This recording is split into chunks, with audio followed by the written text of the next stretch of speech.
기도하겠습니다.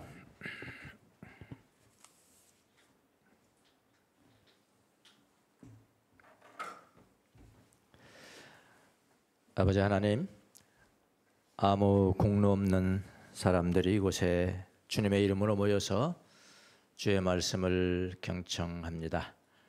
주의 말씀을 들을 때 주의 말씀이 들려지게 하시고 주님을 알아차리는 귀한 시간이 될 수 있도록 은혜를 베풀어 주시옵소서.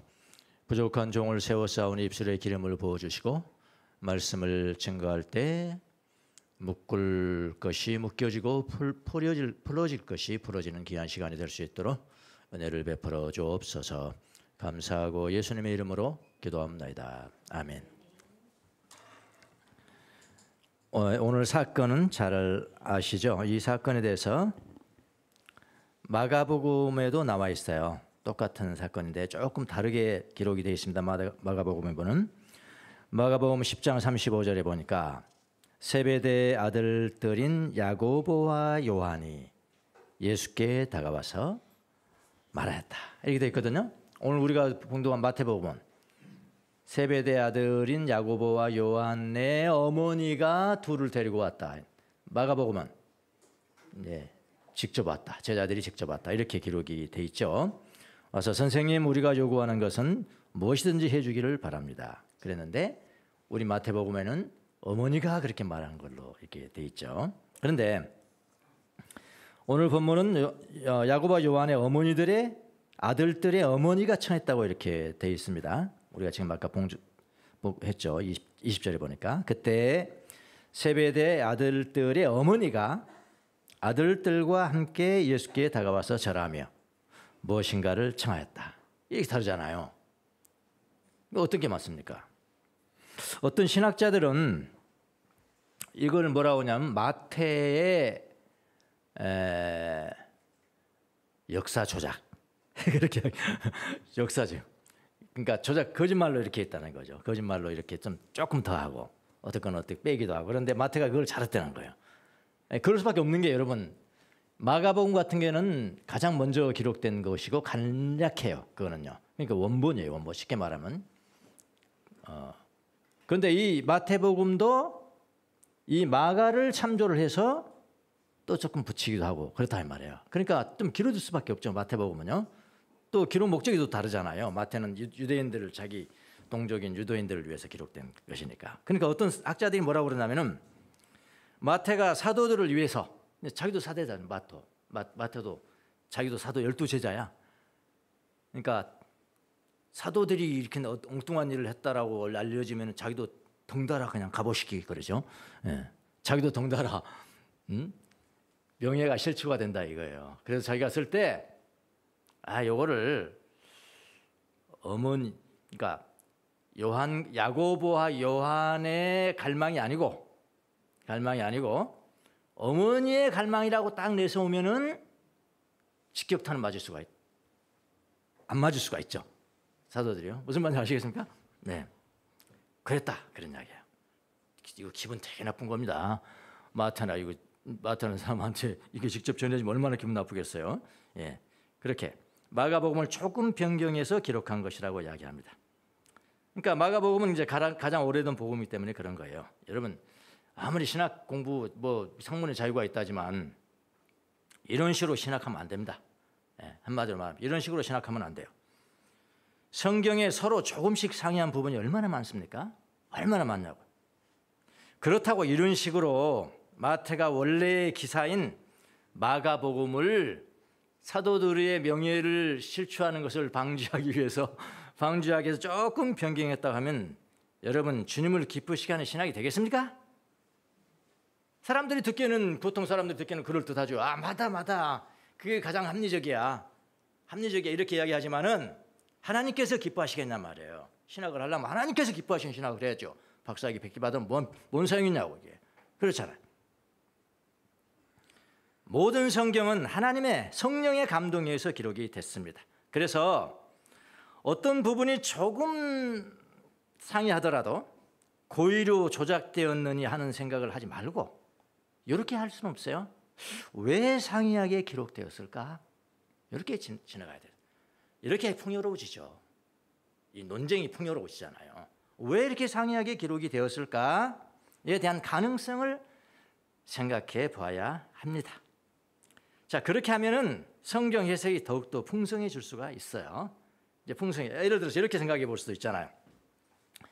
이미 여기 이 장면 이전에 세베대의 아들들 야고보와 요한이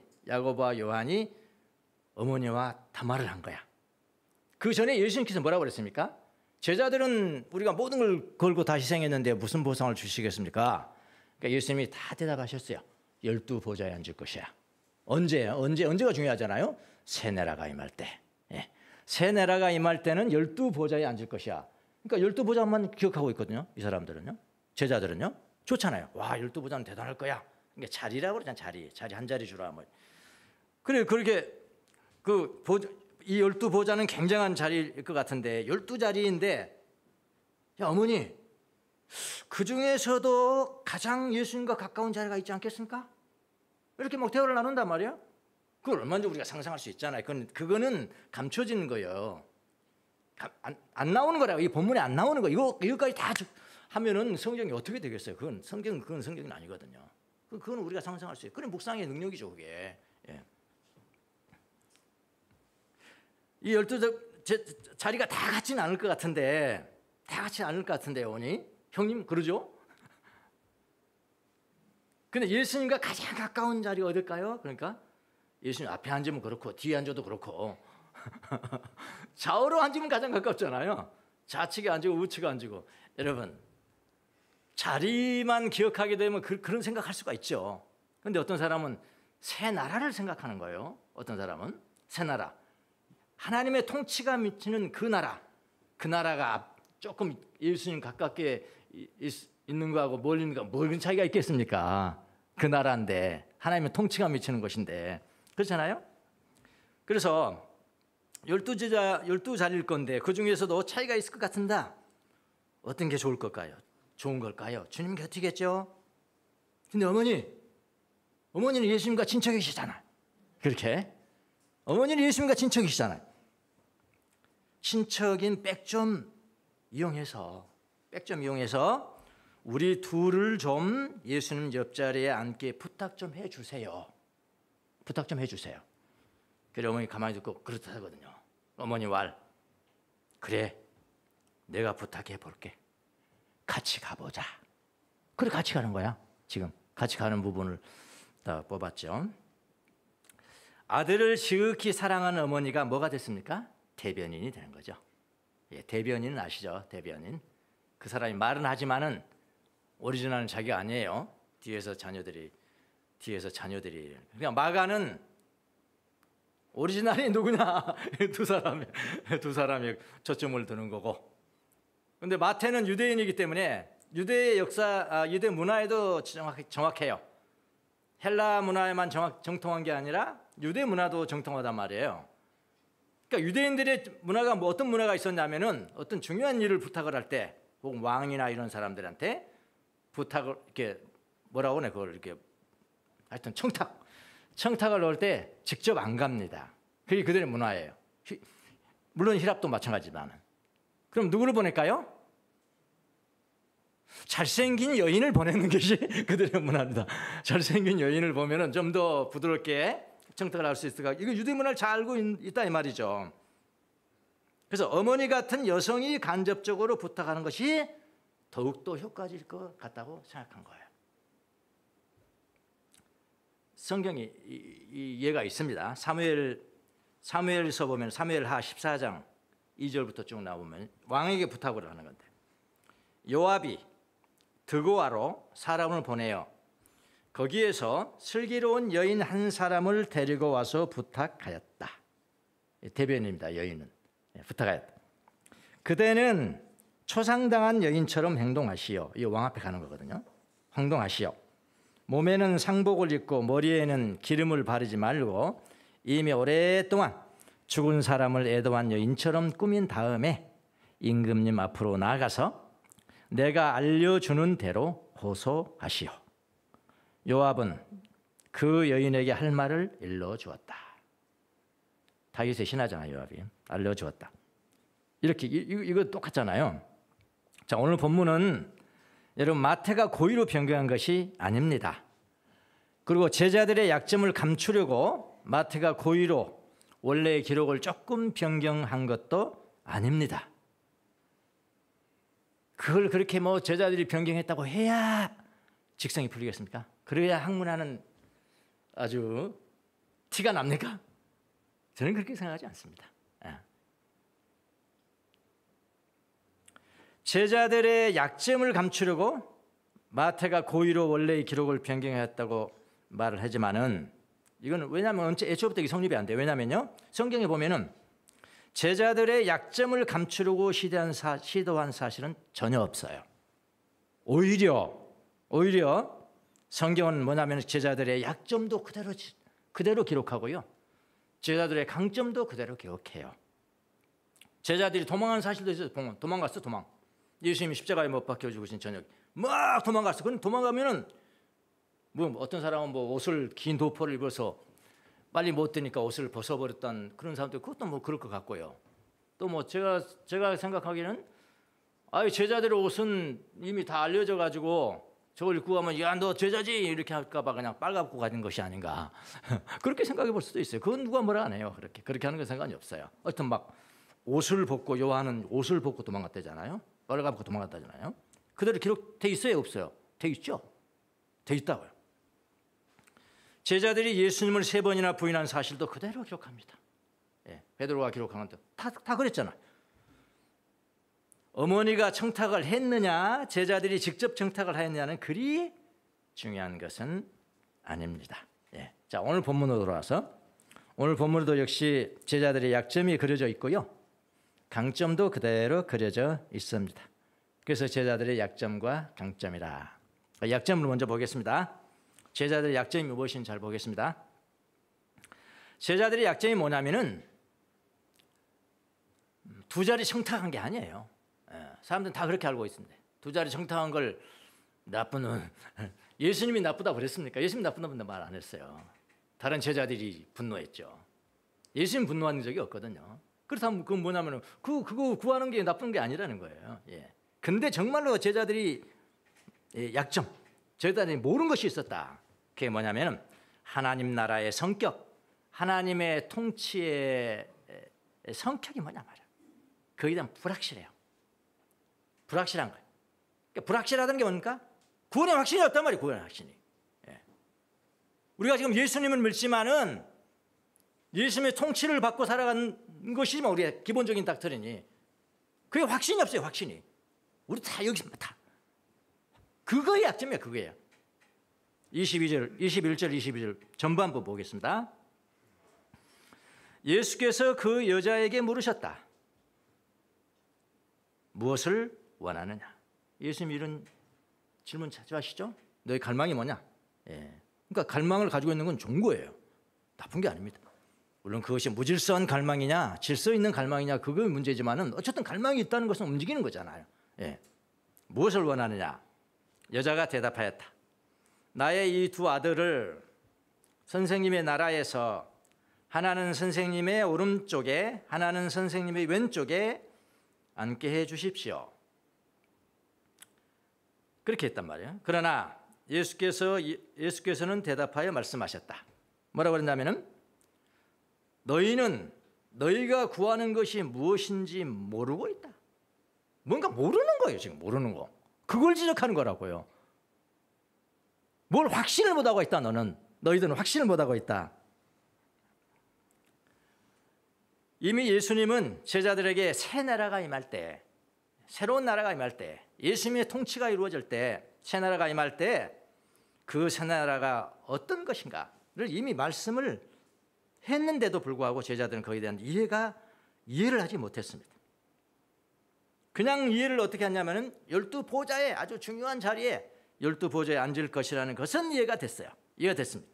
그러나 더 중요한 것은 뭡니까? 새 나라 아닙니까? 새 나라. 새 나라가 어떤 나라지고? 새 나라의 성격에 대해서는 이해가 되지 않았습니다. 그래서 그들은 새 나라의 임함에 대해서는 관심이 없어요. 뭐에만 관심이 있어요? 오직 12자리에만 관심이 있는 겁니다. 제자들은 예수님이 이 땅에서 혁명을 성공한 이후에 혁명을 로마를 다 물리치고 혁명을 성공한 이후에 얻을 자리에 대해서만 관심이 있었습니다. 똑같죠. 부자 청년과 마찬가지로 이 땅의 소유와 업적에 집착하고 있는 겁니다. 그래서 친척 관계를 이용해서 예수님께 청탁을 하는 거예요. 야고보와 요한이 직접 청탁하면 좀 이상하잖아요. 자기 자리 직접 청탁하면 좀 이상하잖아요. 그래서 여자인 어머니를 대변인으로 앞세운 겁니다. 지금 이 상황은 사실은 야고보와 요한에게만 해당하는 것은 아니에요. 야고보와 요한 우리가 포커스를 맞추고 논쟁하면 안 돼요. 모든 제자들이 똑같아요. 모든 제자들이 똑같습니다. 다른 제자들이 이 광경을 그대로 다 보고 있었어요. 보고 그 속에 그들이 속으로 생각했을 거예요. 뭐라고 생각하냐면 야고보와 요한이 예수님과 친척이라고 그것을 이용하여 청탁을 하는구나. 도저히 용납할 수 없는 문제야 이거는. 누가 그렇게 했다고? 10명이 그랬다는 거예요. 2명은 어디 갔어요? 야고보와 요한이 여기 있고요. 두 사람의 한 행위를 10명이 보고 있다가 분개를 했단 말이야. 이거는 참을 수 없어. 참을 수 없는 문제야. 두 자리가 좋은 자리를 뺏기면은 내 자리가 침해를 받는 거죠. 10사람의 침해를 받잖아요. 그걸 바로 두 자리를 빼앗기면 그만큼 자기들의 것은 줄어든다. 이건. 남은 제자들이 어떻게 했습니까? 마태복음 20장 24절에 보니까 10제자가 이거 딱 걸렸어요. 이런 것들이 딱 걸렸어요. 성령님께서 그냥 딱 박았어요. 그냥 차라리 다른 제자들이 이렇게 했으면 이거 숨겨졌을 거예요. 몇 사람만 그런 생각 가졌지. 그래도 다른 제자들은 예수님의 그 말씀하셨던 것을 이해했고 체험했고 경험했고 알 겁니다.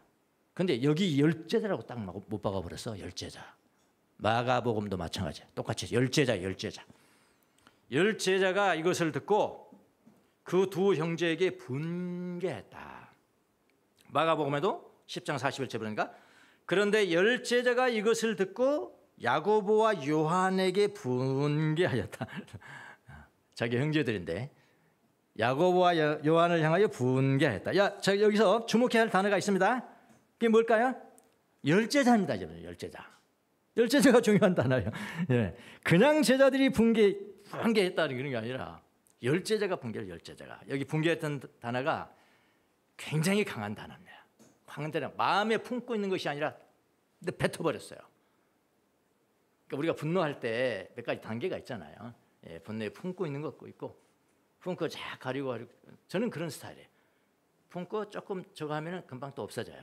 자기 나름대로 분노를 이렇게 표출하는 기준들이 있으시죠? 없으세요. 그냥 막 내버리세요. 그냥. 이건 너무 이거 어린아이잖아요. 유치하잖아요.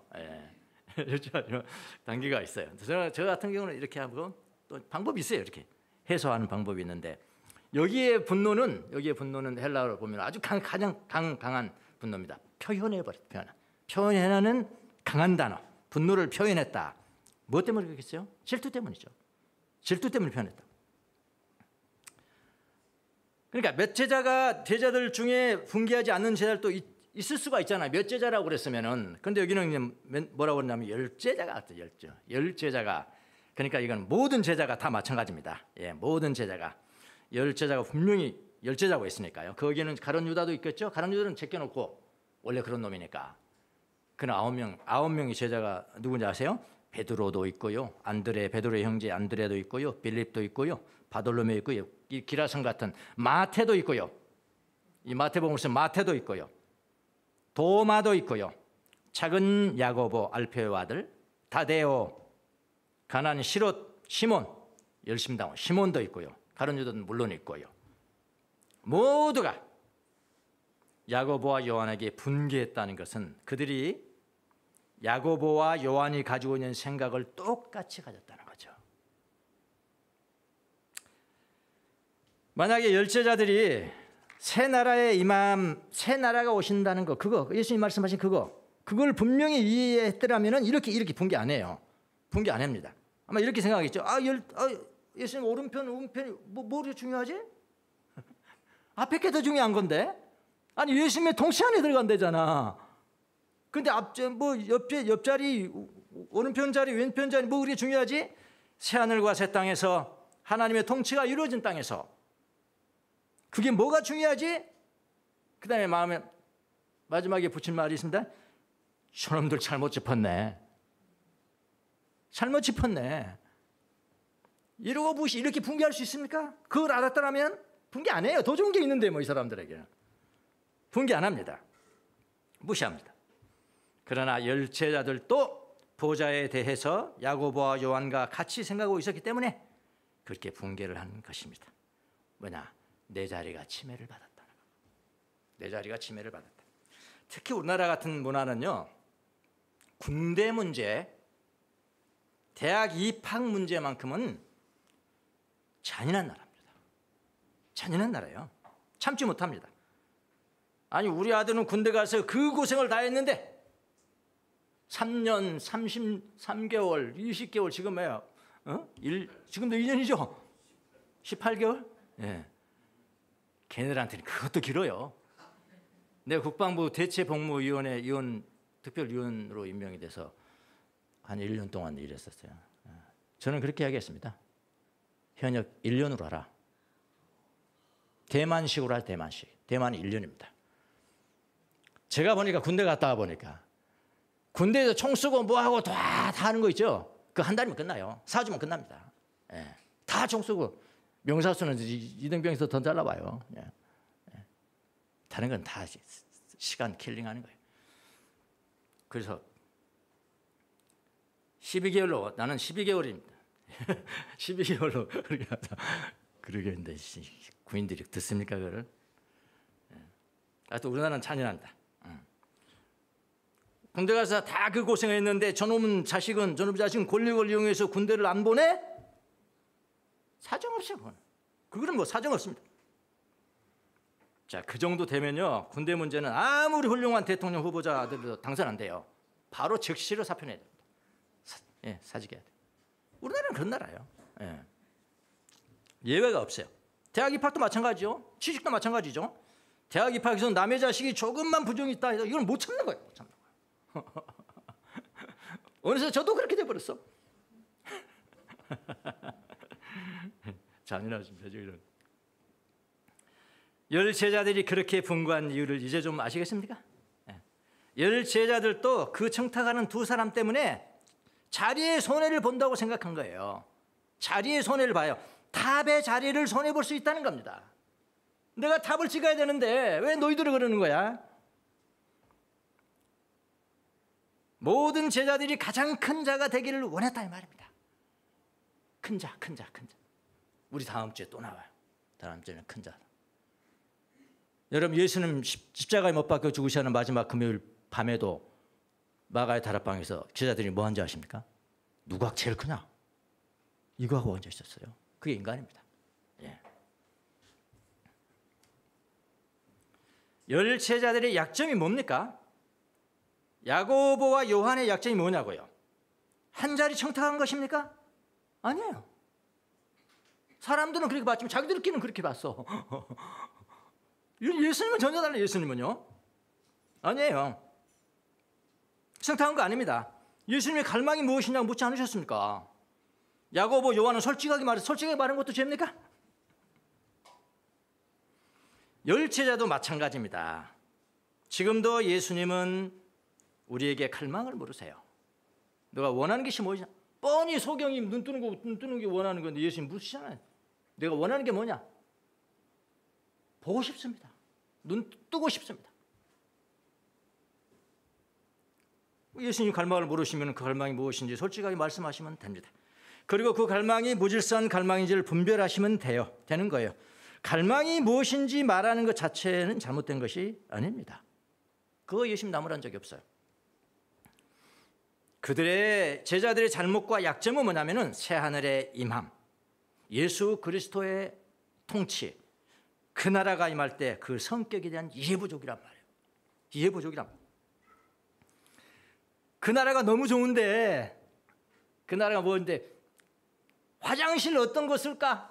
어디 화장실 쓸까 정도 가지고 논쟁하면 되겠습니까? 그걸 모르는 거예요. 그거에 대한 이해 부족이에요. 불확실성, 그게 약점이죠. 하나님 통치에 대한 불확실성이 약점입니다.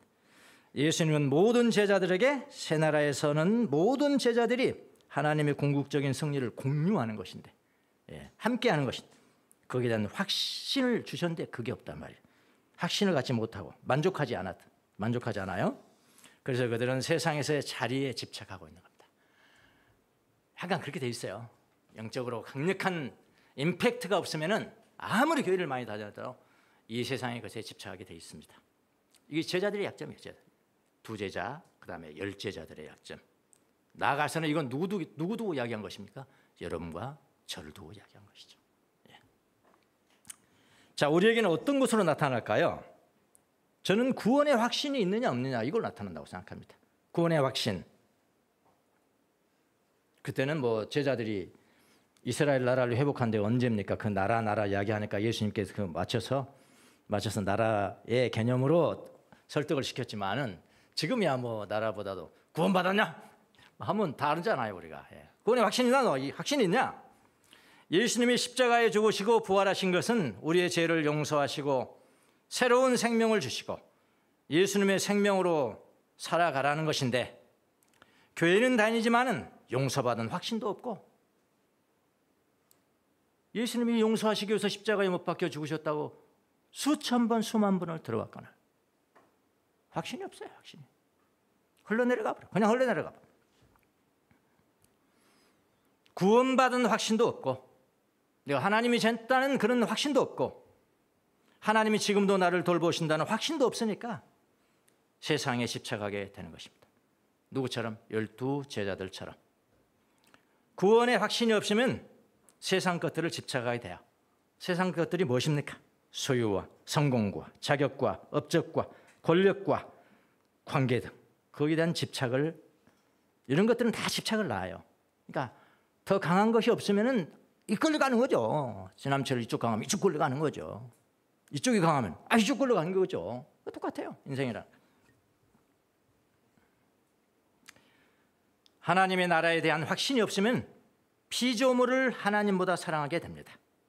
하나님의 영광보다는 세상의 영광을 추구하게 돼요. 그런 것들은 구할 수 있어요. 구할 수 있다고 지난 시간에도 말씀드렸죠. 구할 수 있어요. 구하는 게 잘못이 아니에요. 집착하면 안 돼요. 집착. 언제든지 놀 수 있는 더 큰 하나님의 영광을 위해서, 이냐시오의 식으로 표현한다면 더 큰 마기스, 더 큰 하나님의 영광을 위해서 다른 걸 선택한다면 기꺼이 나는 준비되어 있어요. 그걸 초연이라고 그래. 내가 그냥 이거 나 원하, 이거 받고 싶어, 더 부자 되고 싶어, 그건 상관이 없어. 괜찮아요. 그건 괜찮아요. 근데 그걸 집착하게 되면 초연과는 반대되죠. 초연, 해탈, 디태치먼트. 더 좋은 곳을 위해서 옮겨갈 수 있는 마음의 준비가 되어 있지 않는 그런 거죠. 하나님의 영광보다는 세상의 영광을 추구하게 돼요. 이런 것들을 구할 수는 있지만 집착하면 안 됩니다. 구원의 확신이 있어도, 어떤 사람은 구원의 확신이 있는데도 세상에 집착하는 사람이 있어요. 그런 사람이 있습니다. 목회자들이 많아. 그런 사람은 어떻게 된 겁니까? 그런 사람은 구원이 얼마나 중요한지를 모르는 사람이거나 세월 때문에 부패한 사람들일 것입니다. 세월의 흐름 때문에 부패한 사람들. 이 약점이에요. 약점이 분명히 아셔야 됩니다. 우리도 마찬가지. 자, 강점. 제자들의 강점이 무엇일까? 마시겠다고 그랬잖아요. 잔을 마셔라 하니까 마시겠습니다. 이랬다고요. 여러분 같은 우리 할 수 있겠어요? 그때 보면 찬하면 의미를 알거든요. 고난의 잔이거든요. 고난의 잔이고 죽음의 잔이라고. 죽음의 잔. 그 잔을 마시겠습니다.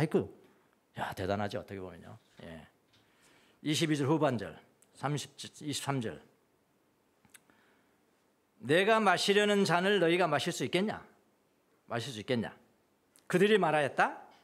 마실 수 있습니다. 마실 수 있습니다. 예수께서 그들에게 말씀하셨다. 내 잔을 너희가 마실 것이다. 마실 것이다. 근데 그 다음에 잘 보세요. 그러나 내 오른쪽과 왼쪽에 앉히는 그 일은 내가 할 수 있는 것이 아니다. 그랬어요. 예수님 그랬습니다. 이게 예수님이 겸손입니다. 이게 예수님이 할 수 없는 일이 있겠어요? 그러면 이건 전체 성경과 배치되는 거예요. 예수님 무슨 말씀이세요? 예수님이 삼위일체 하나님이라서 2위이신 하나님이신데 할 수 있는 것이 할 수 없는 것이 있단 말입니까? 그렇게 나오잖아요. 그러면 전체 교리가 무너지는 거예요. 이것을 예수님의 겸손이라고 그래. 예수님이 겸손해서 아버지 앞에 그 양보하는 그런 것도 많죠. 종말이 언제 옵니까? 나는 모르는데. 예수님 모르는 게 있겠어요? 나는 모르는다. 아버지만이 아신다. 예수님 모르는 게 있냐고요. 예수님이 겸손, 자기를 자제. 이건 비밀 알려주면 안 되니까. 내가 자제하면은 아버지만 아셔. 그러면은 사람들 말 못해.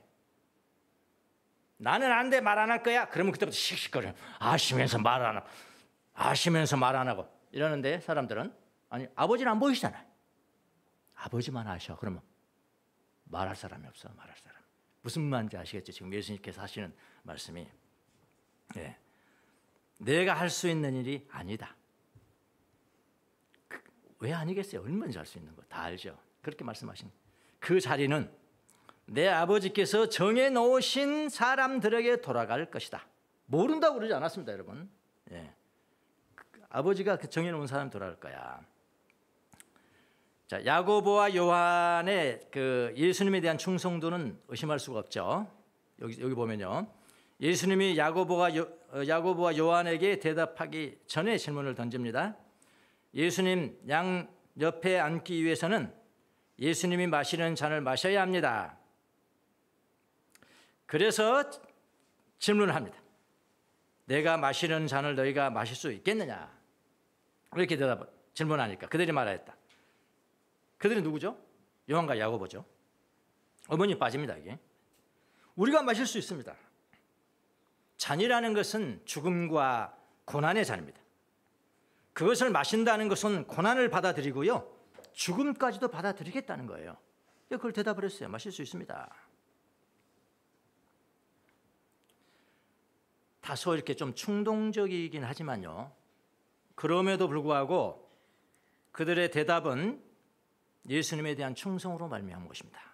이것은요, 예수님의 제자들의 강점입니다. 강점. 물론 이게 긴 안목으로 봐서는 그 옳은 말이죠. 긴 안목. 근데 바로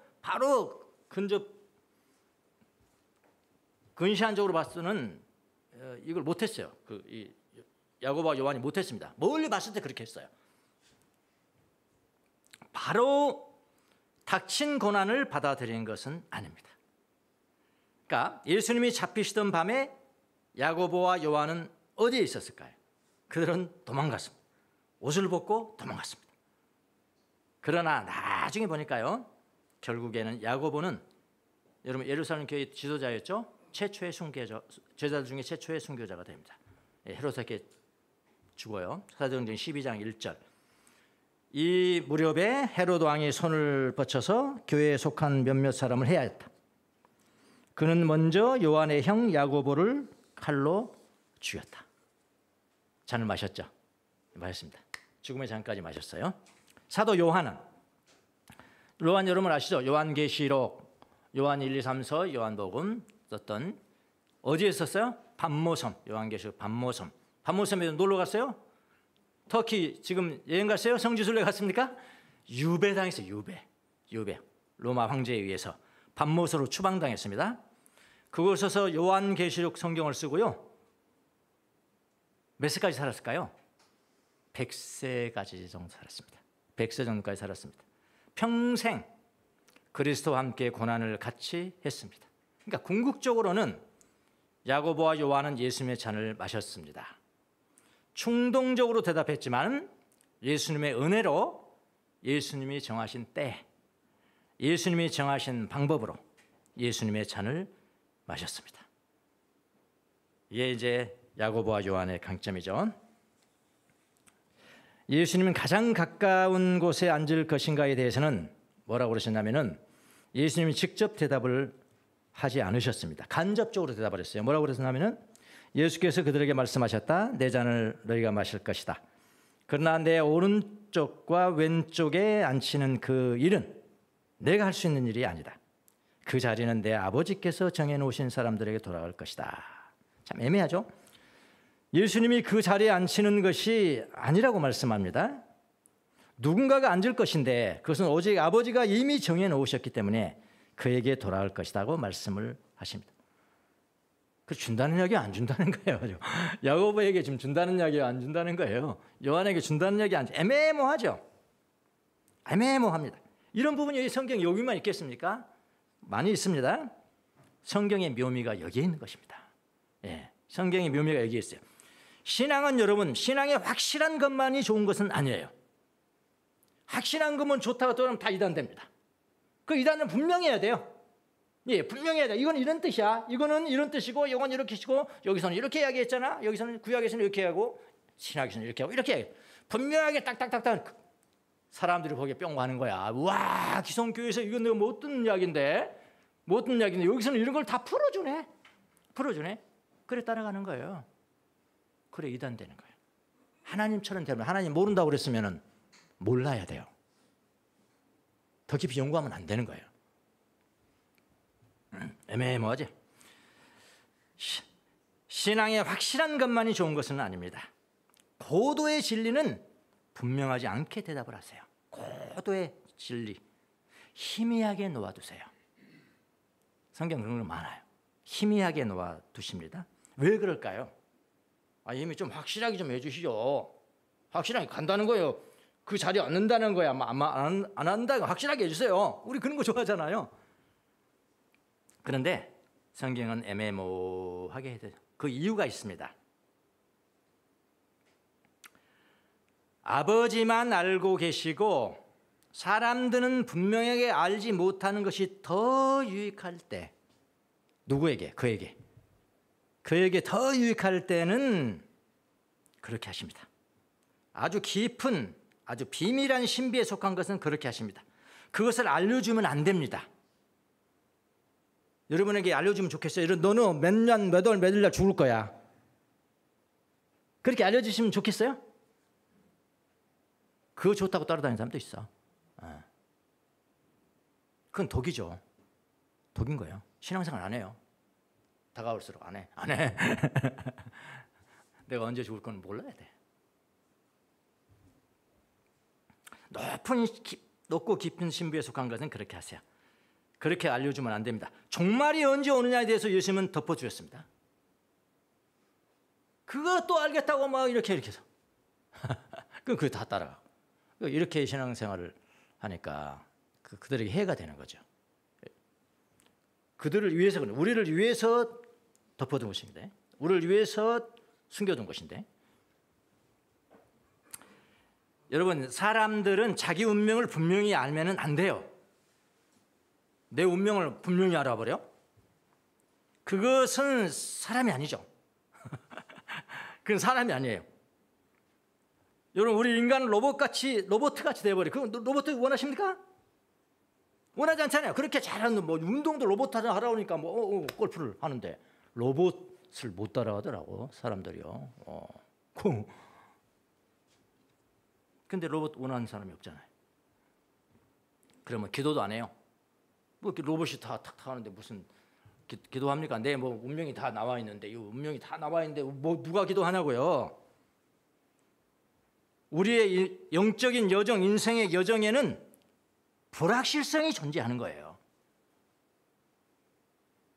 지금 야고보와 요한이 왜 위대한지 아십니까? 야고보와 요한은 자기 말했잖아요. 오른쪽 주세요. 왼쪽 주세요. 근데 예수님이 확실하게 대답을 안 하신 거예요. 그건 불확실성이라고요. 근데 그거 가지고 가는 거예요. 끝까지. 요한은 100세까지 갔어요. 그 불확실성, 기도 응답을 받았을까 안 받았을까? 그건 몰라도 되는 거예요. 근데 그 불확실성을 가지고 여정을 걸어가는 거예요. 이게 위대한 강점인 겁니다. 우리의 인생 여정, 신앙의 여정에는 불확실성이 항상 존재해야 되고요. 그럼에도 우리는 믿음으로 걸어가는 거예요. 우리의 여정에 불확실성이 존재하지만은 우리는 예수님만을 신뢰하고 예수님께만 충성하면서 걸어가는 거예요.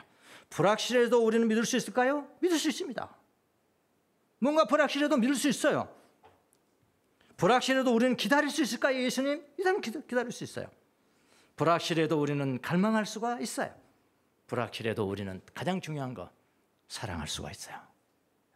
확실해야 사랑합니까? 불확실해도 사랑할 수가 있습니다. 그래서 불확실해도 우리는 순교할 수가 있다 이 말이죠. 예. 자, 미래 자리에 대한 불확실성이잖아요. 제자들의 강점이라고 했습니다. 오히려 이것이 불확실성은 우리도 그래야 됩니다. 우리도 그래야 돼요. 여러분 기도 많이 하시잖아요. 이거 청하고 저거 청하고. 어떤 기도 이제 리스트가 있잖아요. 리스트가. 어떤 기도는 아침에 하고 저녁에 하고 하루가 지나고 일주일이 지나고 한 달이 지나고 1년이 지나고 2년이 지나고 똑같은 기도를 하고 있거든요. 좌절이 되는 거예요. 좌절이 되는 거예요. 그럴 때 이 생각을 합니다. 저는. 기도 응답이 불확실하잖아요. 네, 불확실성에. 그래도는 기도할 때. 그래도는 기도할 수 있어. 불확실해도 기도할 수 있어. 눈물이 핑 도는 거예요. 아, 그렇구나. 내 자녀들을 위해서 안 믿는 자녀들을 위해서 기도하는데 언제 기도 응답이 될지는 몰라. 아, 이런 거는 좀 가르쳐 주면 안 돼요? 간절히 기도할 거 아니에요. 자녀들 문제는 간절히 기도할 거 아니야. 근데 그거 좀 가르쳐 주면 안 되네. 작년에도 기도하고 올해도 기도하고 왜 뭐 때문에 그래요? 불확실성 때문에 그래요. 불확실성. 네. 말해주지 않으셨어요. 그래서 내가 기도하는 거예요. 기도 응답의 불확실성. 그래도 우리는 그런 것이 있음에도 불구하고 믿음과 소망과 사랑으로 걸어가고 그 다음에 맡길 수 있고 주님 앞에 맡길 불확실성이 있으니까 주님 앞에만 맡기고 걸어가는 이런 것들은 야고보와 요한의 제자들의 이 강점이죠. 강점이고 여러분이 만약 그런 길을 걸어가신다면 여러분에게도 이것은 강점입니다. 불확실성이 많다고 좌절하지 마세요. 좌절하지 마시고 주님께 맡기고 주님의 길을 걸어가시면 됩니다. 그리고 그분 사랑하시고요. 그분이 죽으시면 돼. 마지막 죽으시면 됩니다. 시 하나 보겠습니다. 우리 영문학 박사인 조성 집사님이 번역을 유명하시죠?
여기서는 시간 관계상 감상할 시간을 많이 못 드립니다. 밴드에 올라오니까 거기서 감상을 하시고 이 시의 의미에 대해서 내가 거기 해놓은 게 있나요? 혹시?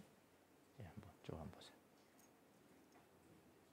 이런 의미들이 있다는 게 하여튼 제3자가 의미를 이렇게 정해버리는 것도 별로 좋은 건 아닌데 여러분이 좀 이해하시는 데 도움이 되시라고. 예. 나는 덜 밟힌 길을 선택했다. 저는 자신만의 독특한 길을 가기로 한 결정을 의미할 수 있습니다.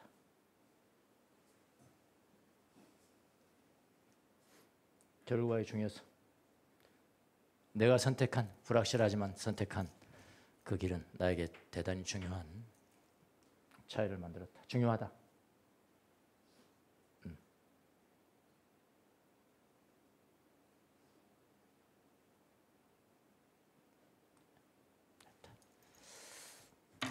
기도하겠습니다.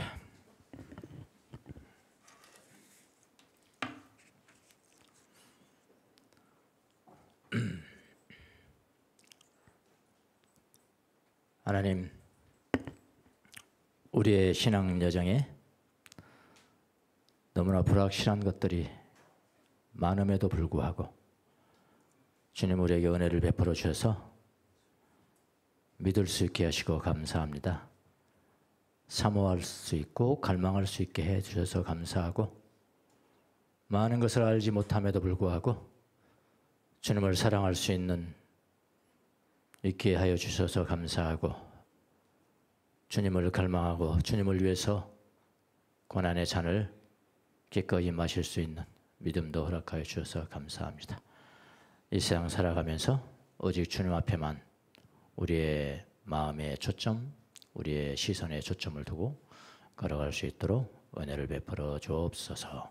감사하고 예수님의 이름으로 기도합니다. 아멘.